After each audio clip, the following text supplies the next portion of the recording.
hey, vegan cyclist here. So trainer versus rollers, what do you choose? I don't know.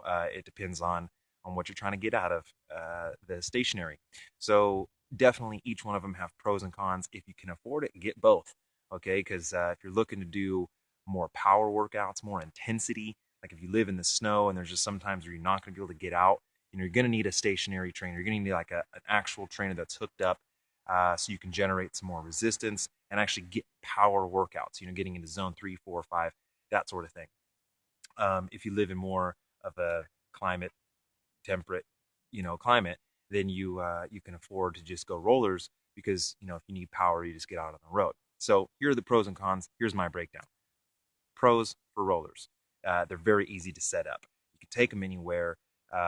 You don't have to change a skewer. You don't have to change your wheel. You don't have to do anything. You just put them down, get on, and go.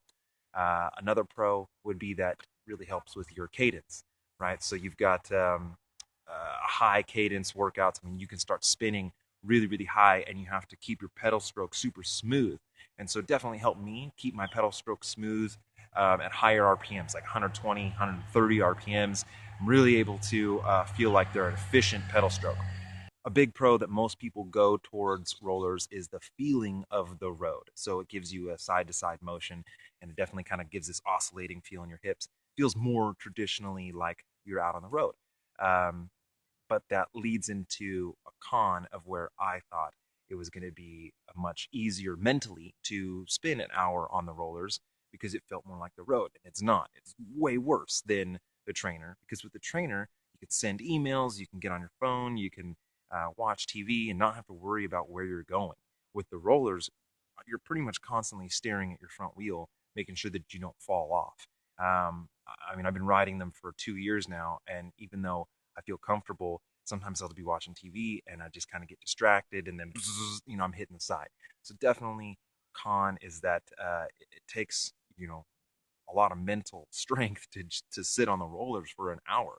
Um, Standing, sitting, getting out of the saddle is definitely a con on the rollers. It's hard to do. You can't really surge, so it doesn't really feel natural when you're standing out of the saddle on the rollers. Um, and the biggest con for sure with the rollers and why I wish that I still had my trainer is deep power workouts, like getting into zone 3, 4, 5. There's just no resistance with the rollers, so you're not able to get into those higher zones.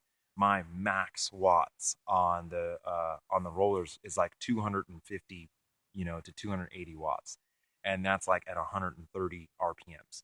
So I'm not able to do my good power workouts. So what I use the rollers for is my recovery rides or pre-race prep.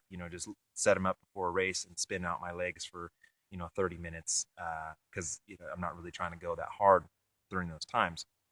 But I really wish now that I have a power meter that I could do power workouts indoors and not have to go out onto the road. And I just can't do that. So definitely, if I had the funds, I would get both. I'd have both for sure, and I'd use the trainer for like the deep, intense workouts, and then I'd use the rollers for the recovery, spinning rides. That you're not going to be on the bike for that long. So you know, it's that's my take on it. Rollers versus trainer. What do you guys think? Like, subscribe, let me know. What else you want to see. Thanks so much, guys. Vegan Cyclist.